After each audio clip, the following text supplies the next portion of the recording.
The blizzard came to Texas on a day when hell itself seemed to have frozen over, and Eleanor Lancaster stood at her husband's grave watching the snow bury the last fragment of hope she had ever possessed for love. She was 23 years old and felt ancient. The wooden cross marking Thomas's resting place had already disappeared beneath the white blanket that continued falling from a sky the color of iron. Fort Worth had never seen anything like it. The year was 1887, and the locals whispered that God was angry, that this storm was punishment for sins unnamed. Eleanor did not care about God's anger. Her own rage burned hotter than any divine wrath, directed not at the heavens but at the cruel joke her life had become. Thomas Lancaster had been 47 when he married her 3 years ago. Her father had owed him money, debts accumulated from failed cattle ventures and too many nights at the card tables. The solution had been simple in her father's eyes. Eleanor, his only daughter, would marry Thomas and the debts would vanish. She had been 20, naive enough to believe that perhaps affection might grow between them, that marriage might bring some measure of contentment. It had not. Thomas had been cold, calculating, interested only in having a young wife to show off to his business associates and to warm his bed when the mood struck him. There had been no tenderness, no gentle words, no moments of connection that might have softened the reality of their arrangement. He had died 2 weeks ago when his horse threw him during a cattle drive. The animal had been spooked by a rattlesnake, and Thomas had landed wrong, his neck breaking instantly. Eleanor had not cried then. She did not cry now as the snow continued its relentless fall, each flake another layer of burial over everything she had once foolishly dreamed love might be. The other mourners had left an hour ago, uncomfortable with her dry-eyed silence, eager to return to their warm homes and escape the unnatural weather. She remained because she had nowhere else to be, no reason to seek shelter when the cold outside felt no worse than the ice that had formed around her heart. "You are going to freeze to death out here." The voice came from behind her, deep and rough like gravel rolling down a mountainside. Eleanor did not turn. She had not heard anyone approach, but she felt too numb to care about potential danger. "Perhaps that would be a mercy," she said, her words barely audible above the wind. "That is the grief talking. Come away from here. There is a fire at the boarding house and hot coffee. You need both." This time Eleanor turned.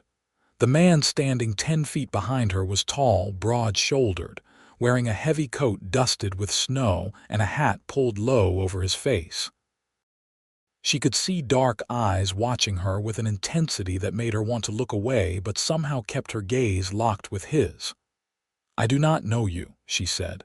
"Nathan Vance. I worked with your husband on the cattle drive. I was there when he died." Something flickered in Eleanor's chest, some emotion she could not name. "Then you saw how quick it was." "Yes, he did not suffer." She nodded slowly. That was something, she supposed. Thomas had been many things, most of them unpleasant, but she would not have wished prolonged agony upon him. "Thank you for telling me." Nathan moved closer, his boots crunching in the snow. "You should not be out here alone. This storm is dangerous. People have already died from the cold. Why do you care what happens to me?" The question came out sharper than she intended, edged with all the bitterness she had been swallowing for 3 years. Nathan paused, seeming to consider his words carefully. "Because I watched you at the funeral. I saw your face, and I recognized what I saw there." "What did you see?" "Nothing. Absolutely nothing. And that is the most dangerous thing of all." Eleanor felt something crack inside her, some small fissure in the ice. This stranger, this cowboy she had never met, had seen what no one else had bothered to notice: her emptiness, her complete absence of feeling. the void where hope had once lived before being systematically crushed under the weight of a loveless marriage and shattered dreams. "I do not need your pity," she whispered. "Good. I am not offering any. I am offering coffee and a fire and a chance to thaw out before you lose your toes to frostbite. What you do with that offer is your choice." He turned and began walking back toward town, not looking to see if she would follow. Eleanor stood at the grave for another moment, staring down at the white mound that had swallowed Thomas's final resting place. Then, with movements that felt dreamlike and disconnected, she followed Nathan Vance through the storm. The boarding house was a two-story building on the edge of Fort Worth's Main Street, run by a widow named Mrs. Patterson, who asked no questions when Nathan guided Eleanor through the door and into the warm interior. The common room held a massive fireplace where flames crackled and danced, throwing orange light across rough wooden floors and simple furniture. 3 other people sat near the fire, cattlemen by the look of them, nursing cups of something that steamed in the heated air. Nathan led Eleanor to a chair close to the hearth and disappeared into what she assumed was the kitchen. She sat motionless, staring at the fire but not really seeing it. Her dress was soaked through, her fingers numb despite the gloves she wore. Slowly, painfully, sensation began returning to her extremities, bringing with it a burning ache that was almost welcome. At least it was something to feel. Nathan returned carrying 2 tin cups. He handed one to Eleanor and settled into the chair beside hers. The coffee was strong and bitter and nearly scalding. She drank it anyway, letting the heat spread through her chest. "How long were you married?" Nathan asked after several minutes of silence. 3 years. "Did you love him?" The directness of the question should have offended her. Instead, Eleanor found herself answering with equal honesty. "No." "Did he love you?" "No." Nathan nodded as if this confirmed something he had suspected. "Then why did you marry him?" "My father's debts. Thomas agreed to forgive them if I became his wife." She spoke flatly, without inflection, stating facts as cold as the storm outside. "It was a business arrangement, nothing more. That is no way to live. It was the way I lived, and now it is over. And what will you do now?" Eleanor had been avoiding that question since the moment Thomas died. The answer was complicated and depressing. Thomas had left her the house, a small property on the outskirts of town, but little money. Most of his assets had been tied up in business ventures that would take months or years to settle. She had enough to survive for perhaps 6 months if she was careful. After that, she would need to find work or remarry. The thought of another marriage made her physically ill. "I will manage," she said finally. "That is not an answer. It is the only one I have." Nathan fell silent, sipping his coffee and watching the fire. Eleanor studied him covertly, taking in details she had missed earlier. He was younger than Thomas had been, probably in his late 20s. His face was weathered from years outdoors, with lines around his eyes that suggested he smiled more often than he frowned. His hands were calloused and scarred, the hands of a man who worked with cattle and horses and the hard realities of ranch life. There was something solid about him, something steady that made her feel paradoxically unsettled. "Why were you really out there?" Nathan asked suddenly. "At the grave, I mean. You did not love him, so why stay in the storm?" Eleanor set her cup down on the small table between their chairs. The question demanded an answer, but she was not sure how to articulate the truth. "Finally," she said, "because I was burying more than Thomas. I was burying the last foolish part of myself that believed love was possible, that marriage could be something other than a transaction, that I might matter to someone beyond my usefulness." The words came out raw and painful, scraping her throat on the way out. She had not intended to be so honest, especially not with a stranger. But something about Nathan invited confession, as if he carried his own weight of disappointments and understood the burden of them. "You were too young to marry a man like that," Nathan said quietly. "I had no choice. Everyone has choices. Sometimes they are all terrible, but they exist. Easy to say when you are not the one being offered as payment for someone else's mistakes. You are right. That was unfair of me. I apologize." The apology surprised her. Thomas had never apologized for anything. Her father certainly never had. The men she had known throughout her life seemed constitutionally incapable of admitting fault. Yet here was Nathan Vance, a virtual stranger, offering words of regret for a small slight. "Why do you care?" she asked again, needing to understand his motivations. Nathan turned to look at her directly. His eyes were brown, she realized, deep brown like rich earth after rain. "Because I have seen what happens when hope dies. I watched it happen to my mother after my father abandoned us. She just gave up, stopped fighting, stopped caring. She died when I was 15, and the doctor said it was pneumonia, but I knew better. She died because she had nothing left to live for. I am sorry. So am I.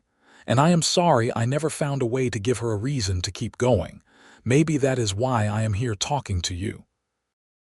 Maybe I am trying to do for someone else what I could not do for her." Eleanor felt tears prick her eyes for the first time since Thomas died. Not for her husband, but for the boy Nathan had been, watching helplessly as his mother faded away. For the weight he still carried, the guilt that had shaped him into someone who noticed empty women standing alone in snowstorms. "You cannot save everyone," she whispered. "No. But maybe I can help one person remember that the story is not over just because one chapter ended badly." The storm continued for 3 days. The snow fell without mercy, piling up in drifts that reached the second-story windows of some buildings. Fort Worth came to a standstill, the streets empty except for desperate souls braving the cold to fetch supplies or check on neighbors. Cattle froze in the fields. Horses died in their stables. The unnatural weather was the only topic of conversation in the boarding house, where Eleanor found herself stranded along with a dozen other people who had been caught away from their homes when the storm struck.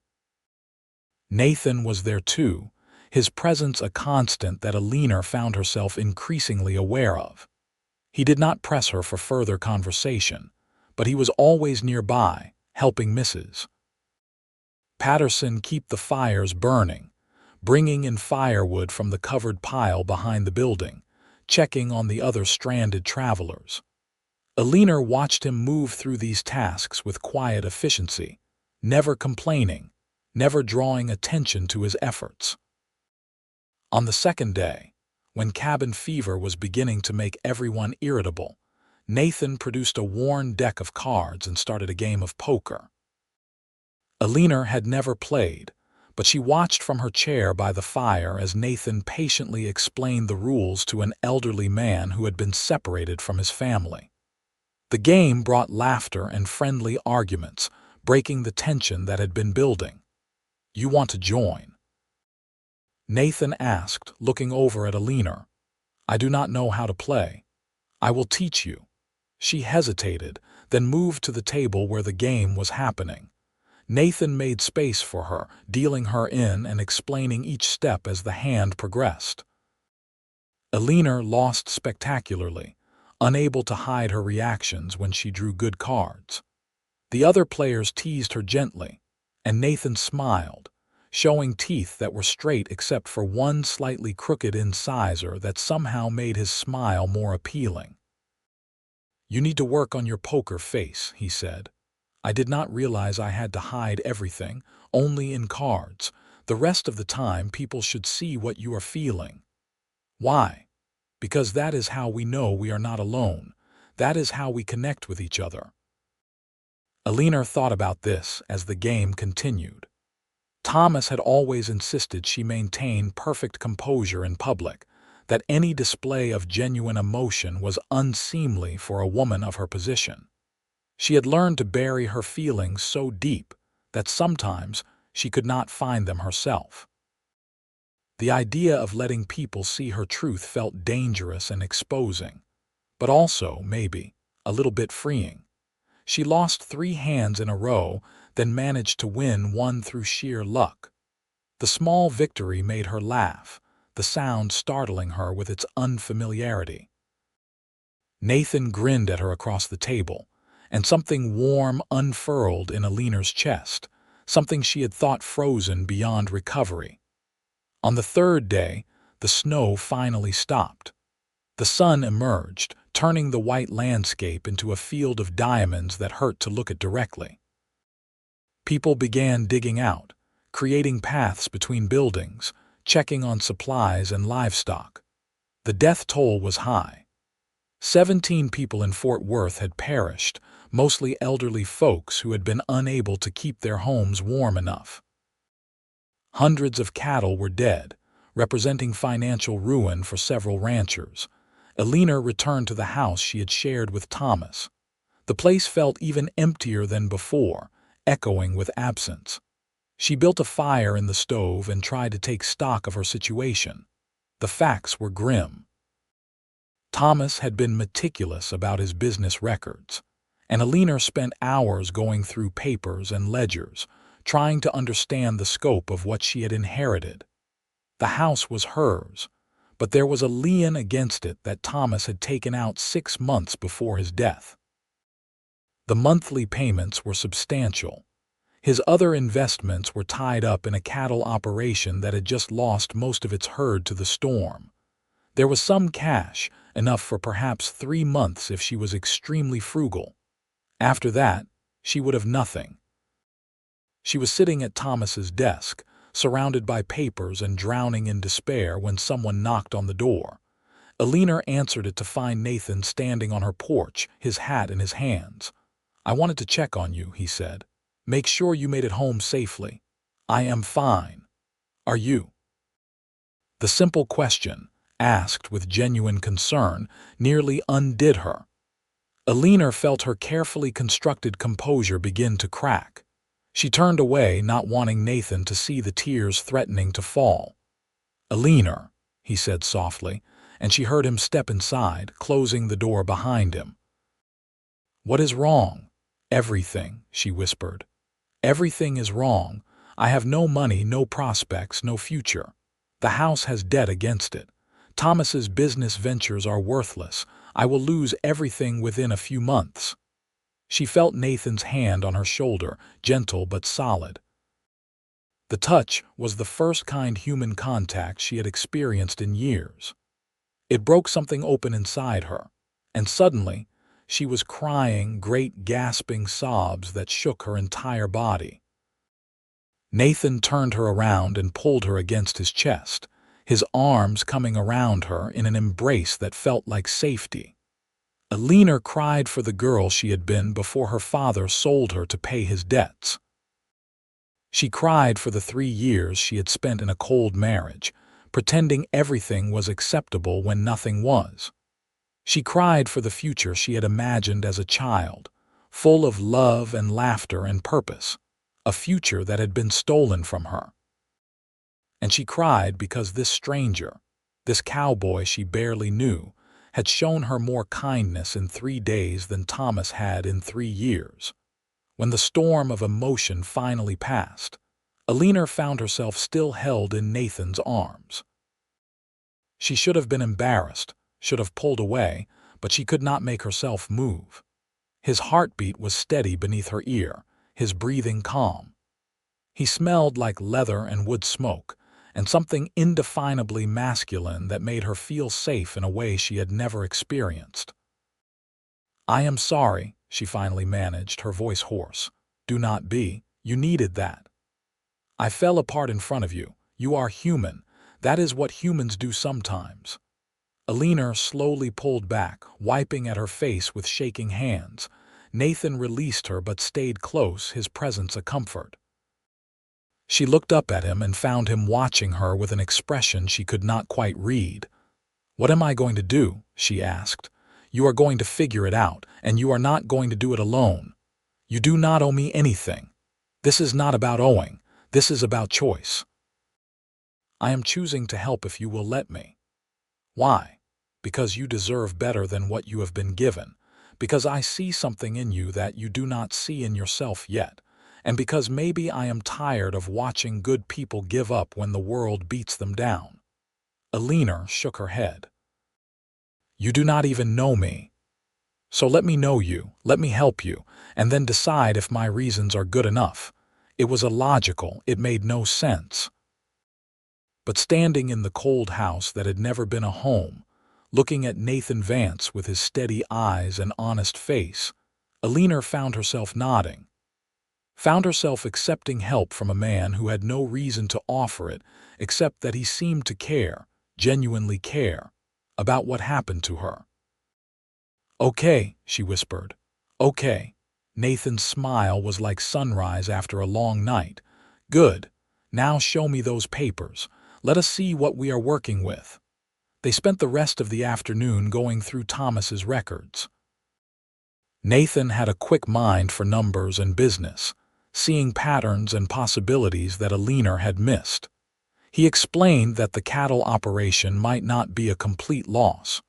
The storm had been devastating, but it had affected everyone equally. Beef prices would likely rise in the coming months as the market adjusted to the reduced supply. If Eleanor could hold on to her share of the operation, it might eventually yield returns. The lien on the house was more problematic. The monthly payments were too high for Eleanor to manage alone. Nathan suggested she might take in a boarder or two, rent out the spare rooms to bring in income. Fort Worth was growing and decent housing was in demand. "I do not know if I can share this space with strangers," Eleanor admitted. "It would only be temporary, until you stabilize financially.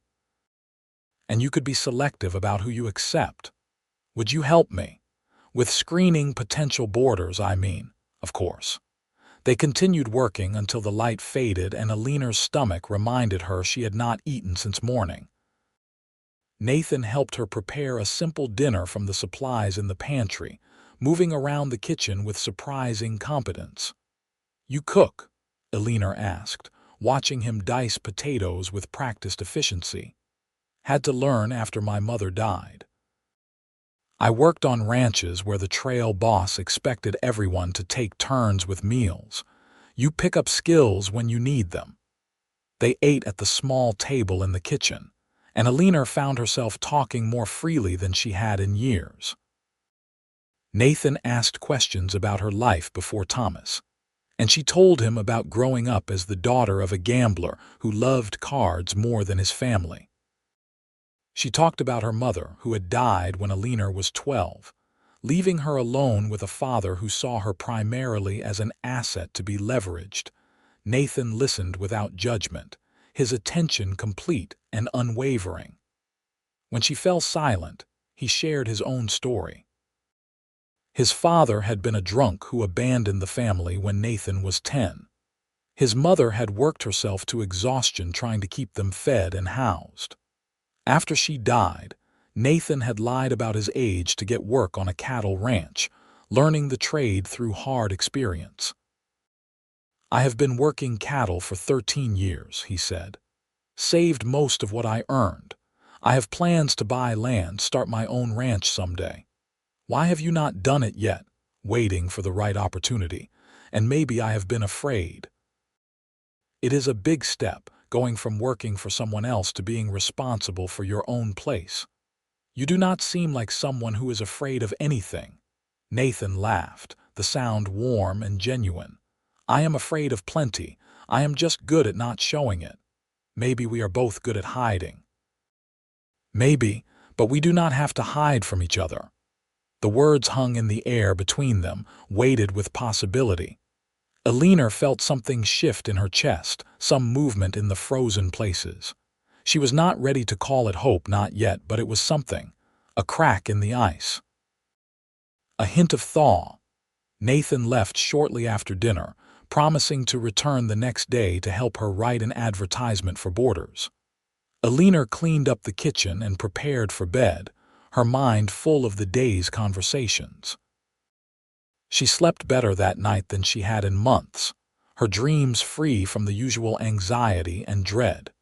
True to his word, Nathan appeared the following morning with paper and ink. Together, they crafted an advertisement for 2 rooms available for rent, emphasizing the respectable nature of the household and the requirement for references.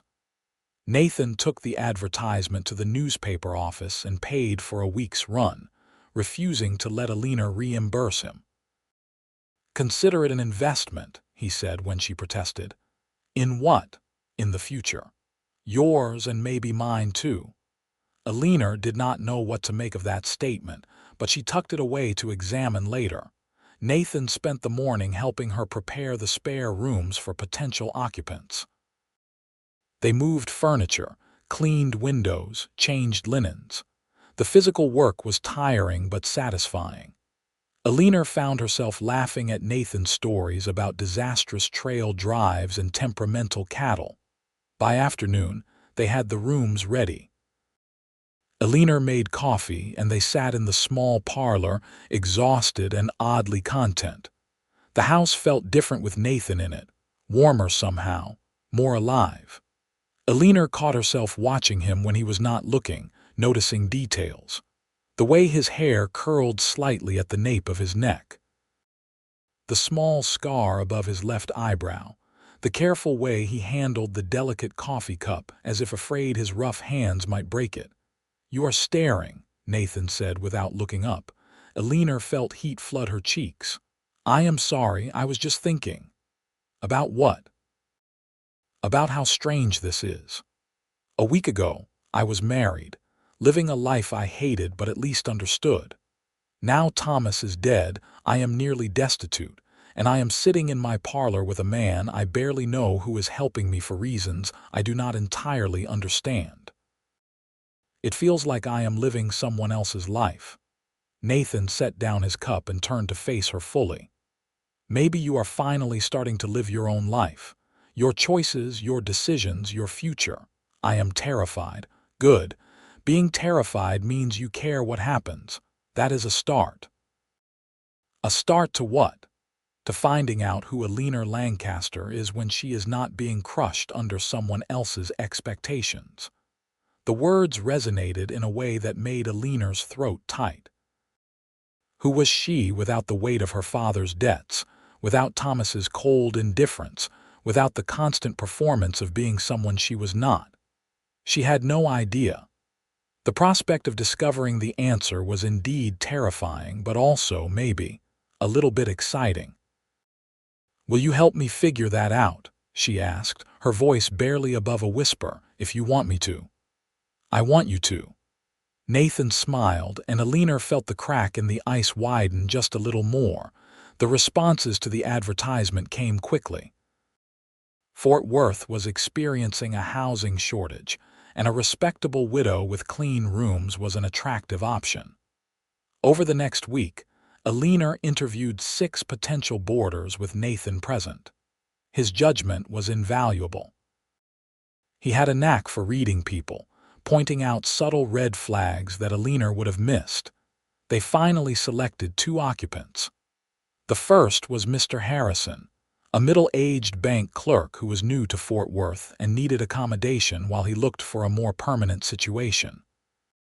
He was quiet, polite, and provided excellent references. The second was Miss Sarah Chen, a young woman whose family had immigrated from China 2 generations ago. Sarah worked as a seamstress and was looking to escape the boarding house where she had been living with 12 other women in cramped conditions. Both boarders moved in within days of being accepted. The rental income would cover the monthly lien payment with a small amount left over. Eleanor was not out of danger financially, but she had bought herself time. More importantly, she had accomplished something on her own, made decisions, and seen them through. Nathan continued to visit regularly, often bringing small items he thought Eleanor might need. a sack of flour when her supply was running low, wood for the stove, a book he thought she might enjoy.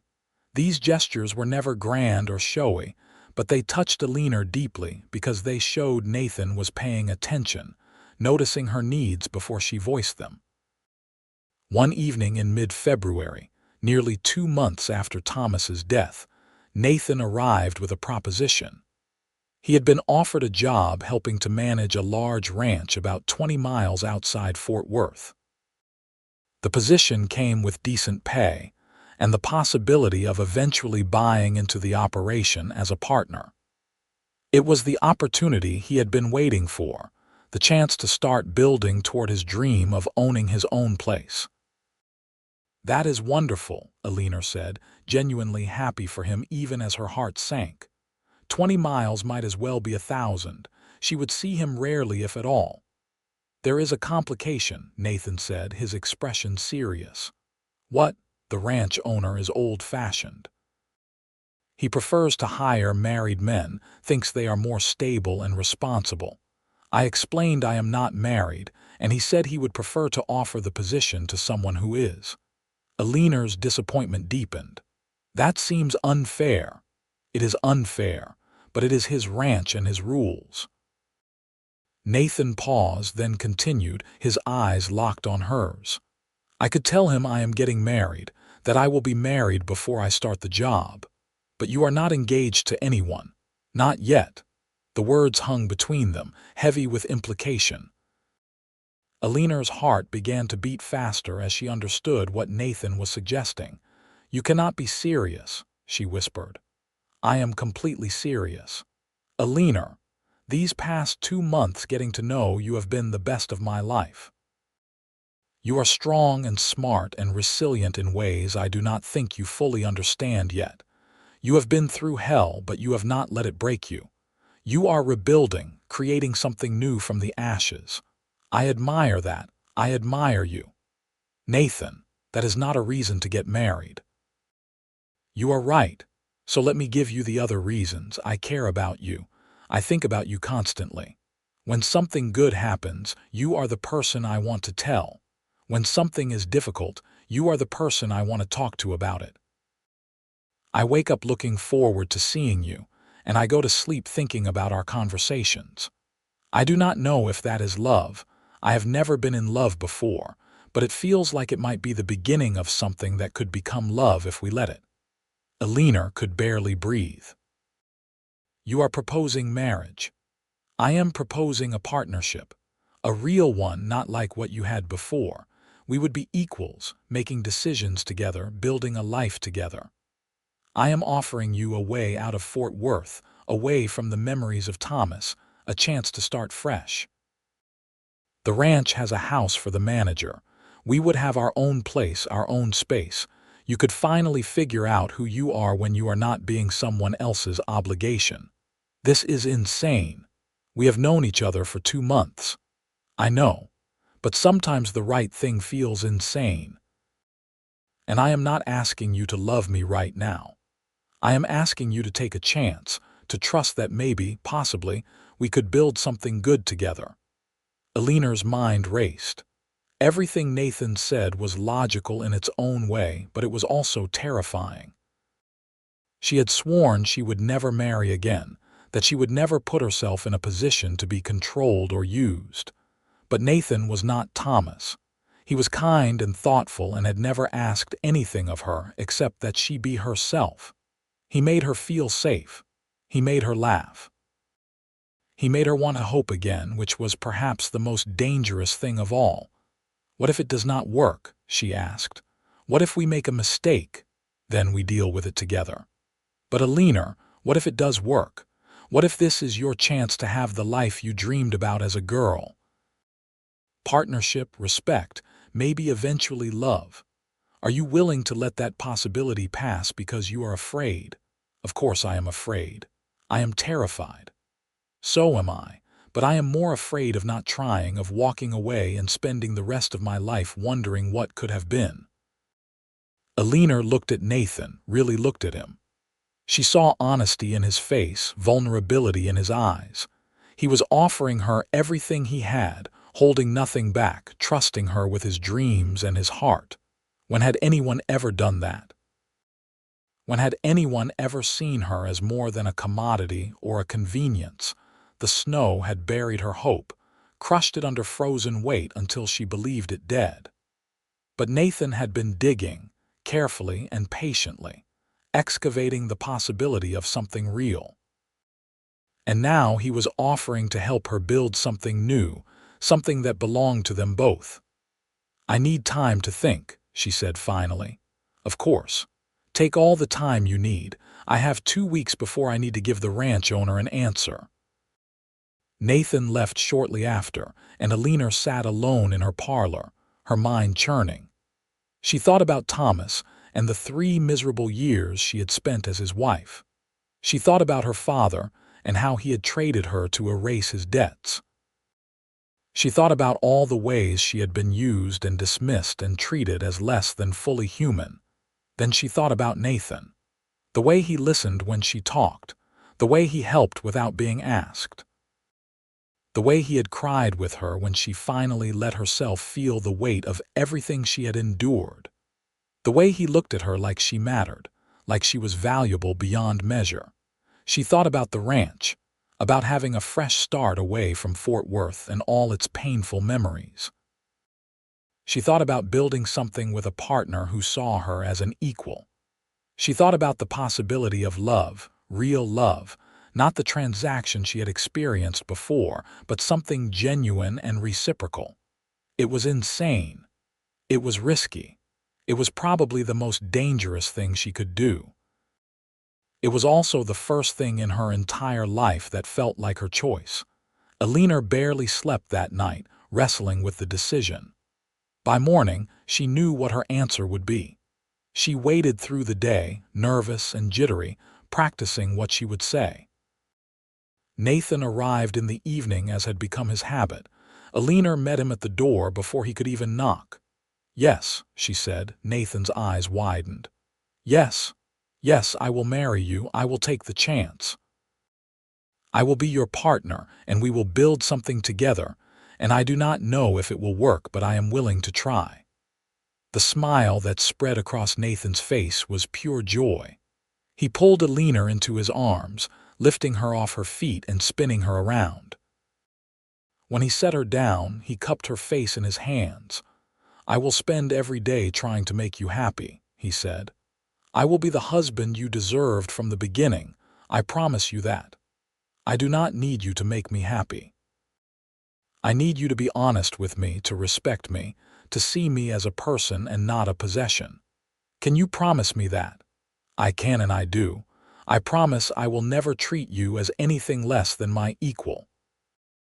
Eleanor felt tears slide down her cheeks, but for the first time in years, they were not tears of pain. "Then I guess we are getting married." "I guess we are." They were married 3 days later in a simple ceremony at the Fort Worth courthouse. Eleanor wore a dress she had made herself, pale blue cotton that brought out her eyes. Nathan wore his best clothes, which were worn but clean, and carried wildflowers he had found despite the lingering cold. Sarah and Mr. Harrison served as witnesses, both clearly surprised by the development, but willing to support Eleanor's choice. The ceremony was brief, the words functional rather than romantic. But when Nathan slipped a simple gold band on Eleanor's finger and kissed her gently, Eleanor felt something bloom in her chest. Not love, not yet, but the seed of it, the possibility of it, the hope for it. They spent their wedding night at the boarding house, Nathan staying in one of the rooms Eleanor had prepared for guests. It had been Eleanor's decision to wait, to give themselves time to adjust to being married before adding physical intimacy to the equation. Nathan had agreed without hesitation, respecting her need to proceed slowly. "I am in no hurry," he had said. "We have our whole lives." The phrase had made Eleanor's eyes burn. Her whole life. A whole life with someone who was patient and kind and wanted her to be comfortable. It was more than she had dared dream. They left Fort Worth a week later, after Eleanor had arranged for Sarah to manage the house and collect rent from the remaining boarder. The rental income would continue to pay the lien, and if all went well, Eleanor would eventually own the property free and clear. It was security, a backup plan if things did not work out with Nathan. But as they rode toward the ranch in a wagon loaded with Eleanor's possessions, she found herself thinking less about backup plans and more about the future spreading before them. Nathan drove the wagon, keeping up a steady stream of conversation that helped ease Eleanor's nerves.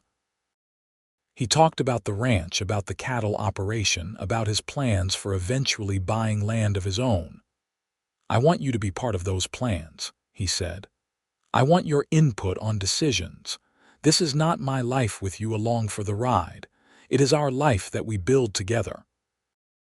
I do not know anything about ranching. You will learn. And you know plenty about managing a household and dealing with finances. Those skills are just as important as knowing how to work cattle."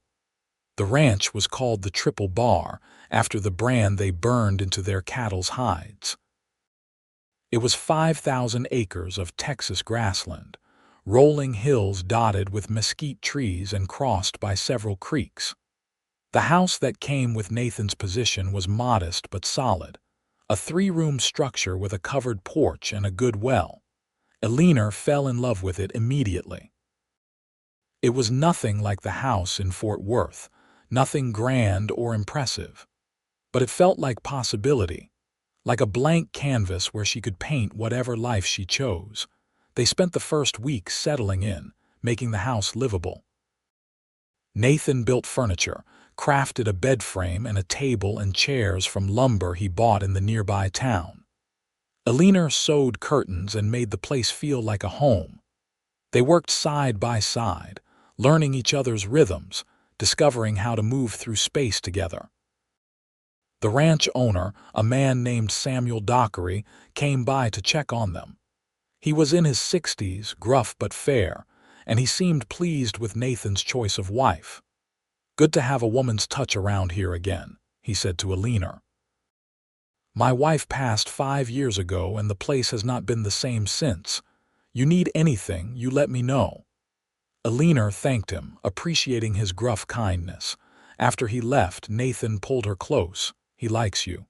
"How can you tell?" He offered to help. Samuel Dockery does not offer to help people he does not respect. Eleanor leaned into Nathan's embrace, growing more comfortable with physical affection. It was still strange, still new, but no longer frightening. Nathan never pushed, never demanded, always waiting for her to initiate or signal her readiness. His patience was a gift she had not known she needed. 2 weeks into their time at the ranch, Eleanor decided she was ready to make their marriage a full partnership in every sense. She told Nathan over dinner, her face burning with embarrassment despite being married to him. Nathan reached across the table and took her hand. "Are you sure? There is no rush. I am sure. I want this. I want you." That night, in the bed Nathan had built with his own hands, Eleanor discovered what it meant to be with someone who cared about her pleasure as much as his own. Nathan was gentle and patient, paying attention to her responses, checking in to make sure she was comfortable. There was no comparison to what she had experienced with Thomas. This was connection, intimacy, vulnerability shared between equals. Afterward, lying in Nathan's arms, Eleanor cried. But these were not tears of pain or grief. They were tears of relief, of gratitude, of wonder that this was possible. That she was worthy of this kind of tenderness. "Did I hurt you?" Nathan asked, his voice tight with concern. "No, God, no. You made me feel cherished. I have never felt cherished before." Nathan held her tighter. "Get used to it. I plan to cherish you every day for the rest of our lives." Life on the ranch settled into a rhythm over the following months. Nathan worked long hours managing the cattle operation, riding out before dawn and often not returning until after sunset.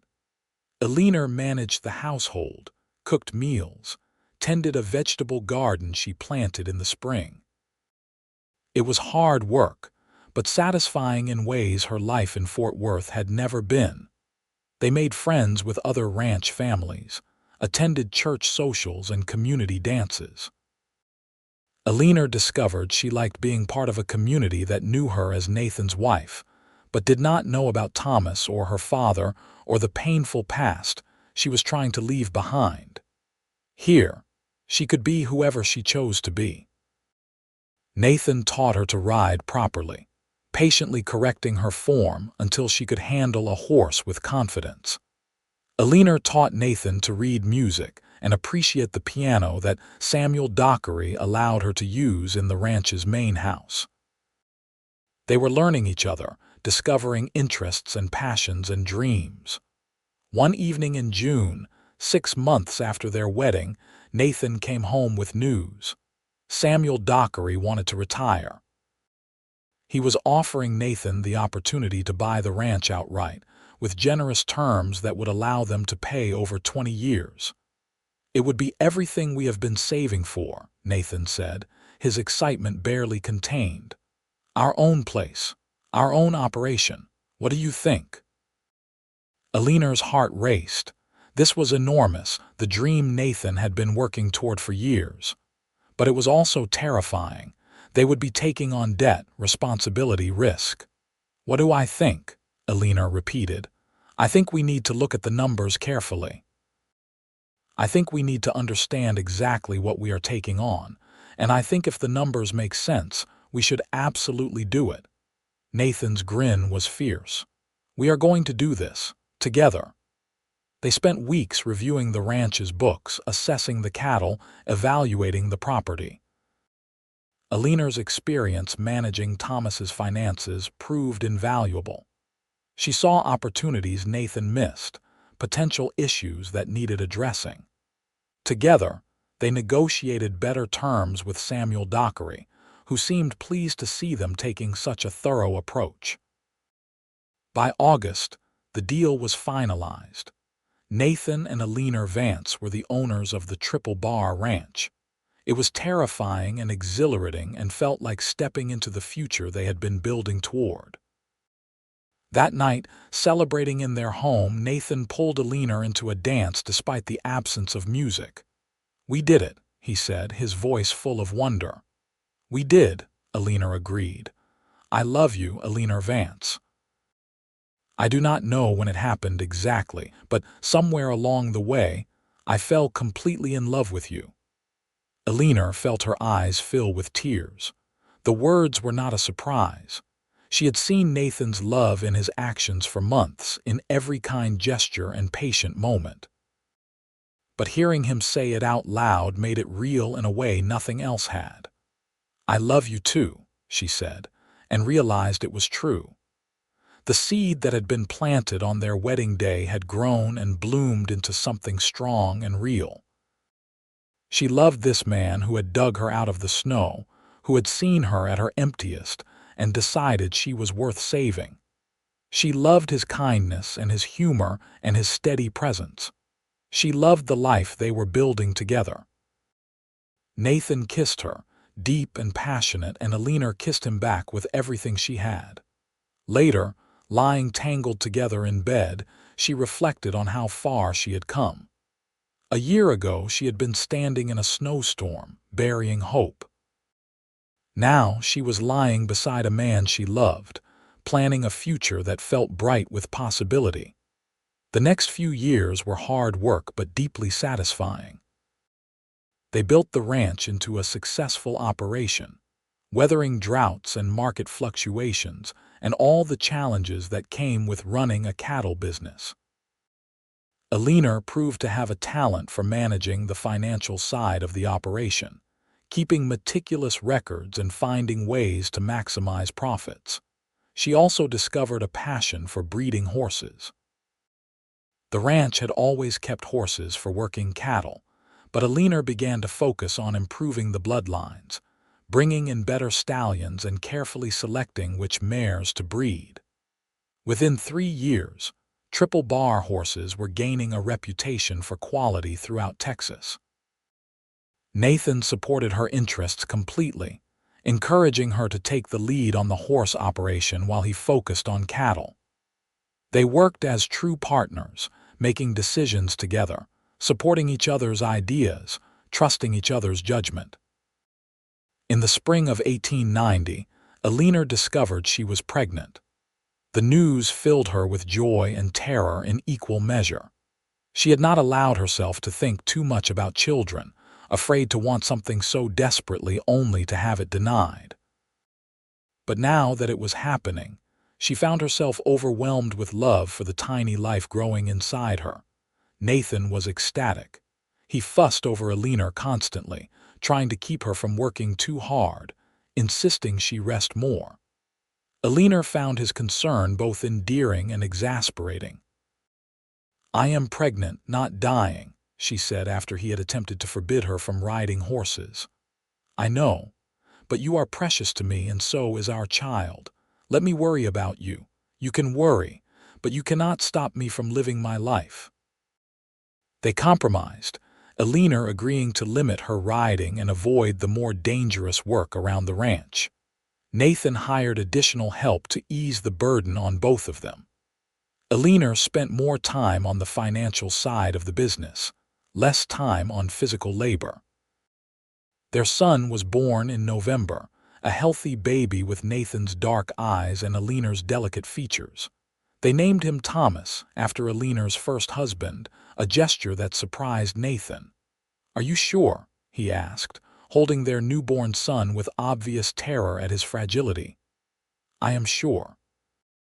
Thomas Lancaster was not a good husband, but he was still a person who died too young, and his death, in a strange way, gave me the freedom to find you. I want to honor that. You are a better person than I am. I just have a longer perspective on forgiveness.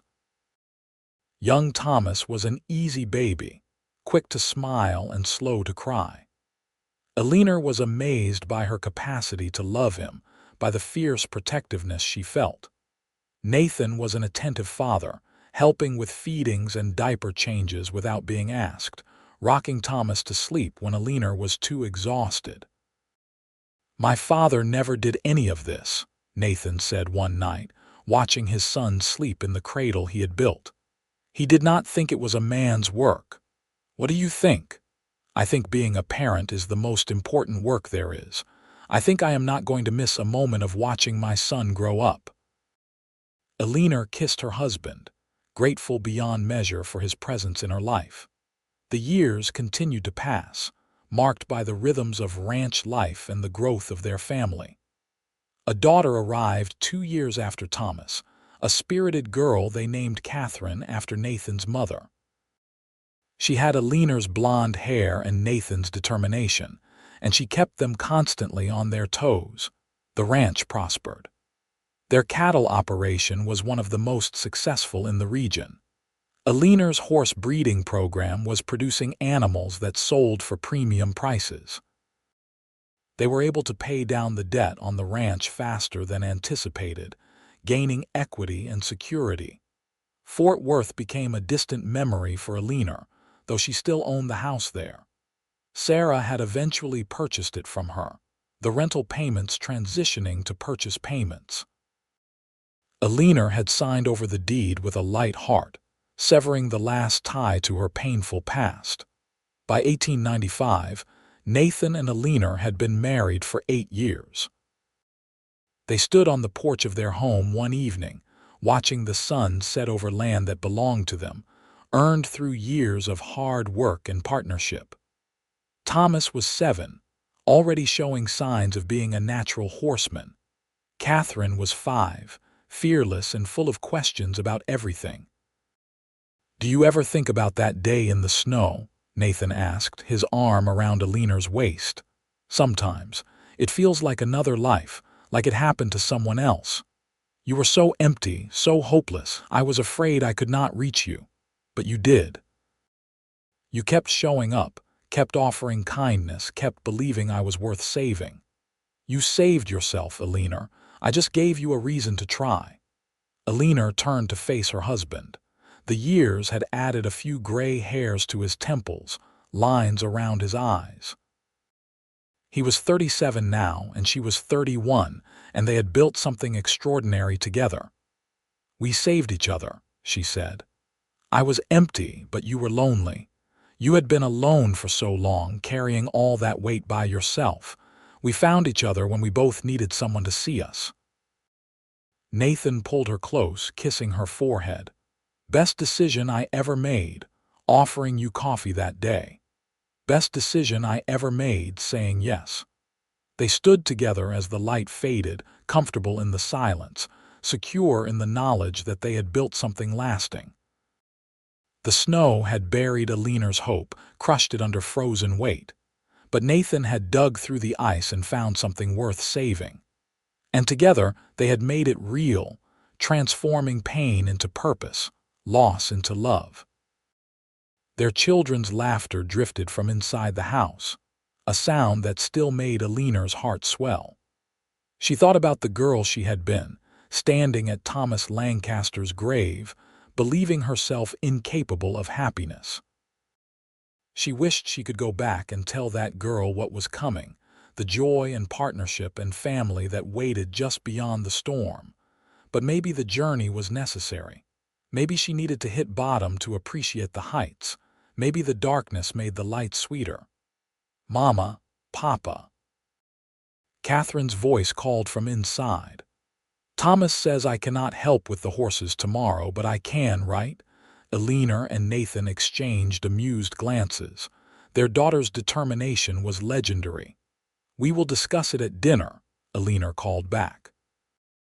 "That means yes," Catherine announced triumphantly to her brother.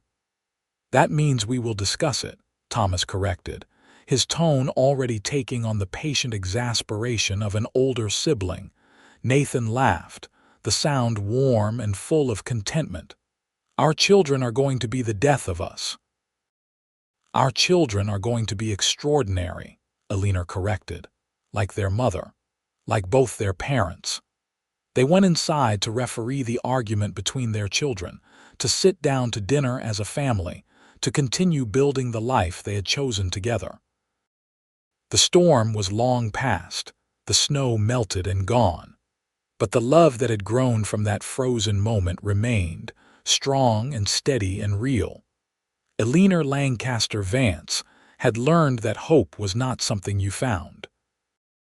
It was something you built, brick by brick, day by day, with someone who saw you and chose you and stood beside you through every challenge. Nathan had not rescued her. He had offered his hand and she had chosen to take it. And together, they had created something neither could have built alone. Years continued to unfold, bringing both challenges and triumphs. The ranch survived droughts and floods, market crashes and cattle diseases. Nathan and Eleanor worked side by side through all of it, their partnership deepening with each shared crisis and celebration. In 1897, they welcomed another son, named Samuel after the man who had given Nathan his start. Samuel was a quiet baby, contemplative where his siblings had been boisterous. He had Eleanor's thoughtful nature and Nathan's steady temperament. The children grew, each developing their own relationship with the ranch. Thomas took naturally to working cattle, spending long hours riding with Nathan, learning every aspect of the operation. Catherine gravitated toward Eleanor's horse breeding program, showing an intuitive understanding of bloodlines and conformation. Samuel, as he grew, revealed a head for numbers and strategy, often sitting with Eleanor as she worked on the ranch accounts. "We are raising successors," Nathan observed one evening, watching their children at various tasks around the ranch yard. "We are raising good people," Eleanor corrected. "What they do with the ranch is up to them. You do not want them to keep it going. I want them to have choices like we did. If they choose the ranch, wonderful. If they choose something else, that is wonderful too." Nathan nodded slowly. "You are right. Choice is everything." Eleanor's horse breeding program expanded significantly in the late 1890s. Her horses were winning competitions throughout Texas and drawing buyers from as far away as California. She hired additional staff to manage the growing operation, finding satisfaction in mentoring younger women who wanted to learn the trade. One of her protégées was a young woman named Martha Freeman, whose family had fallen on hard times. Martha reminded Eleanor of herself at that age, hungry for opportunity and terrified of failure. Eleanor took her under her wing, teaching her everything about horse breeding and training. "Why are you helping me?" Martha asked one day, after Eleanor had spent hours patiently explaining bloodline charts. "Because someone helped me once, when I needed it most. And because you remind me that we all deserve a chance to build something better than what we were given." Nathan continued to expand their cattle operation, always with Eleanor's input on major decisions. They bought additional land as it became available, growing the Triple Bar to over 10,000 acres by the turn of the century. They employed 12 ranch hands full-time, providing good wages and decent living conditions. "We are responsible for more than just cattle," Nathan often said.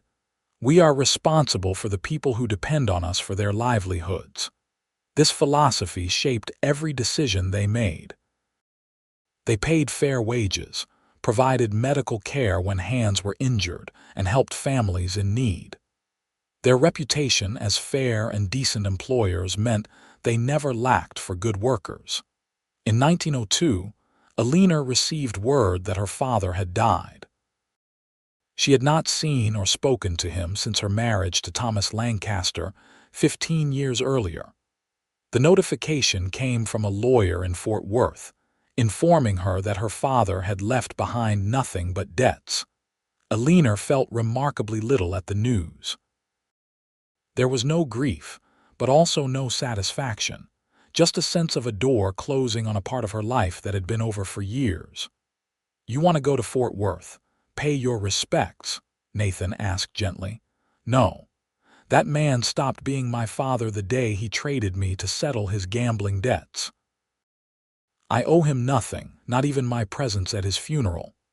You need to talk about it." "There is nothing to talk about. That chapter ended the day you found me in the snow.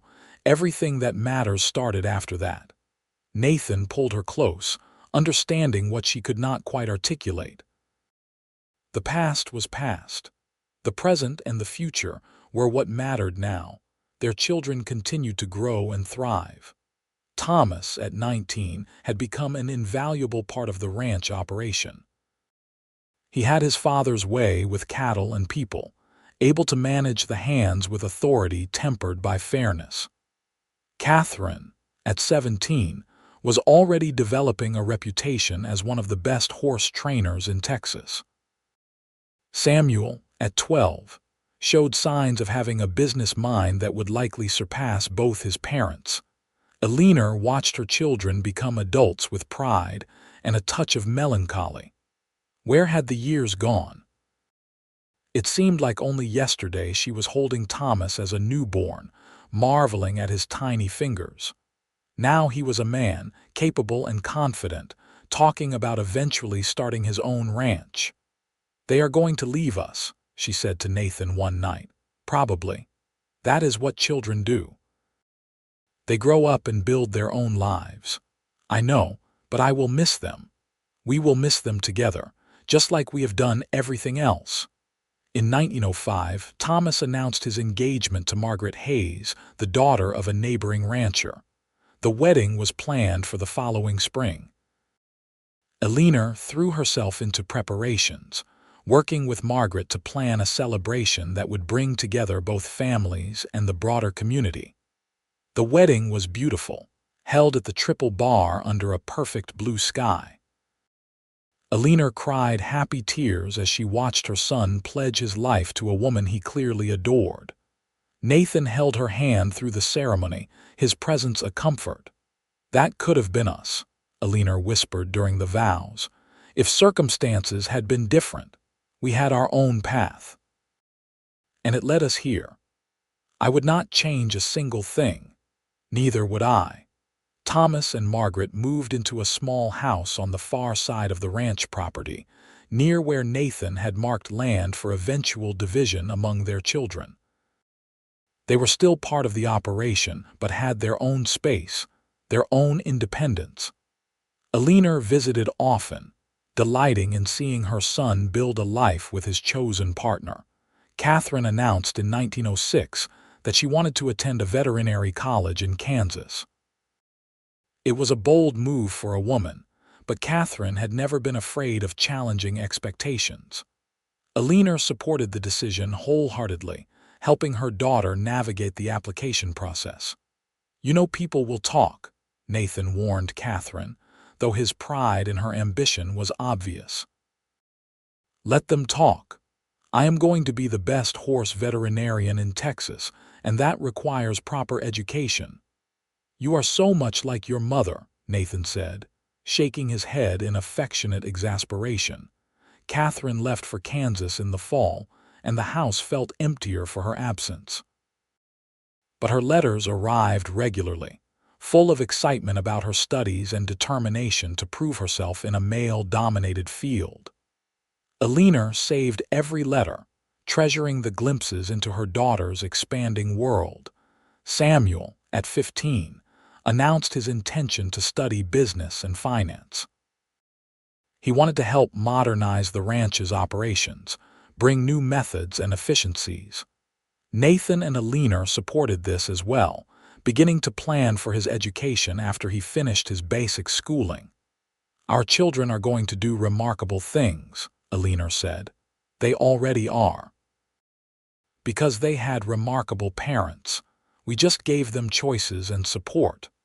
That is more than most children get. You know that better than anyone." Eleanor did know. She thought often about what her life might have been if her father had valued her autonomy, if he had seen her as more than a debt-clearing tool. The pain of that betrayal had faded over the years, but the lesson remained. Children deserved to be cherished, supported, given opportunities to discover who they were meant to be. By 1908, Nathan and Eleanor had been married for 21 years. The ranch was thriving, their children were pursuing their dreams, and their partnership had only deepened with time. They sat on their porch one evening, much as they had countless times before, watching the sunset paint the sky in shades of orange and pink. "Do you ever wish things had been different?" Nathan asked. "That we had met earlier, before all the pain you went through?" Eleanor considered the question carefully. "No," she said finally, "because I would not have been ready for you. I needed to go through what I went through to understand the value of what we have. The darkness taught me to appreciate the light." That is a generous way to look at it. "It is the only way I can look at it without going mad. I cannot change the past, but I can be grateful for the present we built from it." Nathan raised her hand to his lips, kissing her knuckles gently. "You are the strongest person I have ever known." "I am only strong because you have stood beside me. We make each other stronger." "We do," Nathan agreed. In 1910, Margaret gave birth to Eleanor and Nathan's first grandchild, a boy named Nathan after his grandfather. Eleanor held the infant and felt her heart expand in ways she had not thought possible. This tiny person was her legacy, the future extending beyond her own life. "Hello, little one," she whispered to the sleeping baby. "You have a wonderful family waiting to love you." Nathan stood beside her, his hand on her shoulder, watching his grandson with obvious awe. "We did this," he said quietly. "We built something that will outlast us." "We built love," Eleanor corrected. "Everything else is just details." Catherine returned from Kansas in 1911 with a degree in veterinary medicine, one of only a handful of women in the country to achieve such certification. She immediately set up practice on the ranch, offering services not just to their operation, but to the entire region. Her expertise was quickly recognized, and soon she was traveling throughout Texas providing care for valuable horses.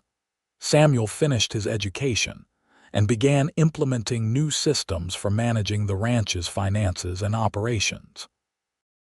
His innovations increased profitability and efficiency, proving that the future of ranching lay in smart business practices as much as hard physical work.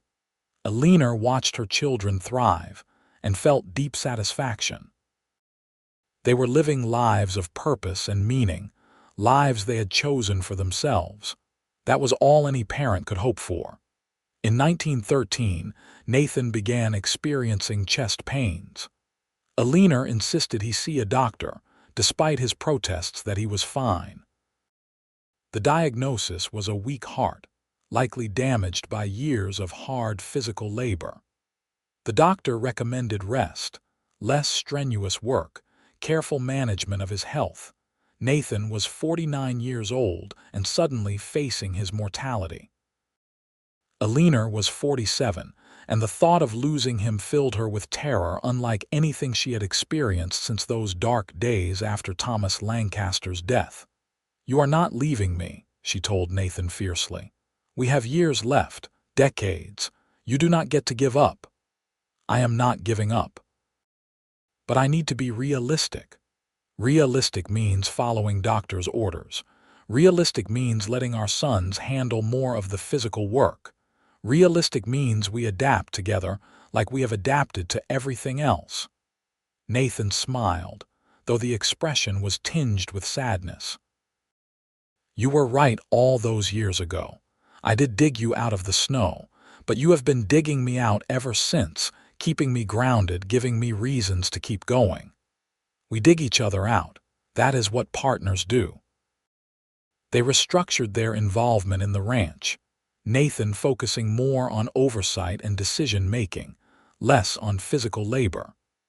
It was hard for him to step back, to watch younger men do work he had always done himself. But Eleanor was relentless in enforcing the doctor's orders, and gradually Nathan adjusted to his new role. The chest pains decreased with less strenuous work, and the doctor pronounced himself cautiously optimistic that Nathan could live many more years with proper care. Eleanor felt like she could breathe again. More grandchildren arrived.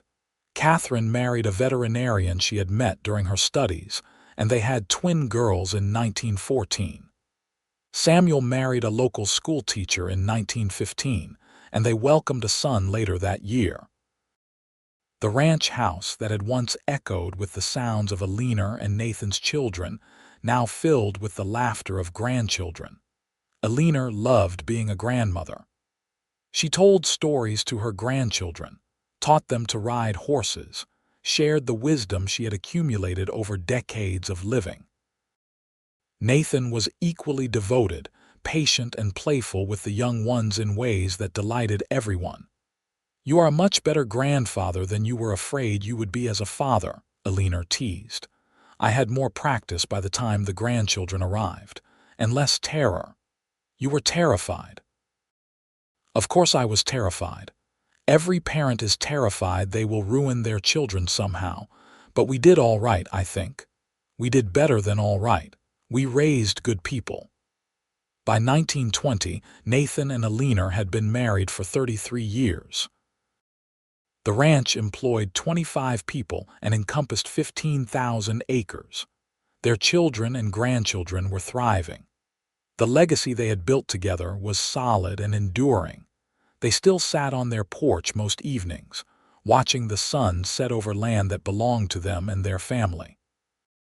Nathan's hair was completely gray now, his movements slower than they once were. Eleanor had lines around her eyes and silver threading through her blonde hair. But when they looked at each other, they still saw the people they had been in 1887, two lost souls finding each other in the middle of a storm. "You remember the day we met?" Nathan asked, his voice softer than it used to be. "Every detail. You told me I was going to freeze to death. You looked like you wanted to." "I did. I thought my life was over, that nothing good would ever happen again." And then I offered you coffee. And everything changed. Nathan reached for Eleanor's hand, their fingers intertwining with the ease of decades of practice. I would do it all again. Every hard moment, every challenge, every fear. I would do it all again to end up here with you. So would I. You made real something I thought was dead and buried. You taught me that love was not just a transaction or a fairy tale. You showed me what partnership could be. We showed each other. They sat in comfortable silence as the light faded, two people who had built something extraordinary from the wreckage of their individual pasts. The snow that had buried Eleanor's hope was long melted. The life they had dug out together stood solid and beautiful, a testament to the power of choosing each other every single day. Years continued, bringing the inevitable changes of aging. Nathan's heart condition required increasing management, but he remained active and engaged with the ranch until 1925 when, at 61 years old, he died peacefully in his sleep with Eleanor beside him. Eleanor was devastated but not destroyed. She grieved deeply, surrounded by her children and grandchildren who held her through the worst of the pain. But she did not collapse the way she had when Thomas Lancaster died. This grief was different, born of love rather than relief, of loss rather than liberation. At the funeral, Eleanor spoke about the man Nathan had been. She told the story of meeting him in a snowstorm, of how he had seen her emptiness and offered simple kindness. She talked about their partnership, the life they had built, the love that had sustained them through 3 decades of challenges and triumphs.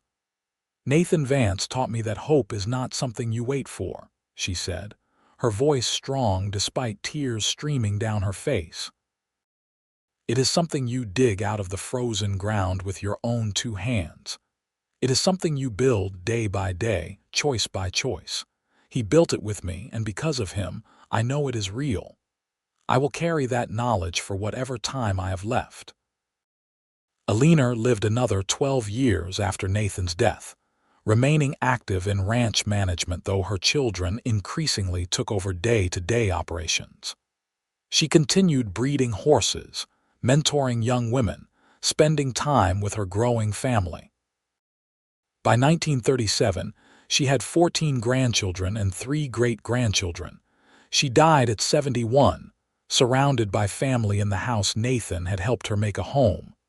Her last words were addressed to the portrait of Nathan that hung in the living room.